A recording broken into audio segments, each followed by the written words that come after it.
एक गांव था जहां सर्दी का मौसम आते ही ठंड का प्रकोप बढ़ जाता था। गांव के लोग अपनी रोजमर्रा की जिंदगी जीने के लिए संघर्ष करते थे। खेतों में काम करना मुश्किल हो जाता था, हाथ पैर जम जाते थे। रातें बेहद ठंडी होती थी। लोग अलाव तापकर रात गुजारते थे। गांव में रहने वाली राधा एक गरीब किसान की बेटी थी। उसके पिता की तबीयत ठीक नहीं थी।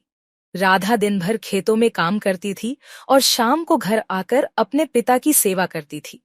सर्दी के मौसम में राधा के लिए जिंदगी और भी मुश्किल हो गई थी। उसके हाथ पैर फट गए थे और उसे बुखार भी आ गया था। एक दिन राधा खेत से लौट रही थी कि उसे रास्ते में एक छोटा सा पक्षी दिखाई दिया। पक्षी ठंड से कांप रहा था। राधा ने पक्षी को उठाकर अपने घर ले आई और उसे अपनी शॉल में लपेट लिया। पक्षी धीरे धीरे ठीक होने लगा। राधा रोजाना पक्षी को दाना पानी देती थी। राधा के पड़ोसी रामू एक दयालु व्यक्ति था। उसने राधा की हालत देखकर उसे अपने घर बुलाया और उसे गर्म कपड़े दिए। रामू ने राधा के पिता को भी दवा दिलाई। राधा और उसके पिता रामू के घर पर कुछ दिनों तक रहे। कुछ दिनों बाद राधा और उसके पिता अपने घर लौट आए।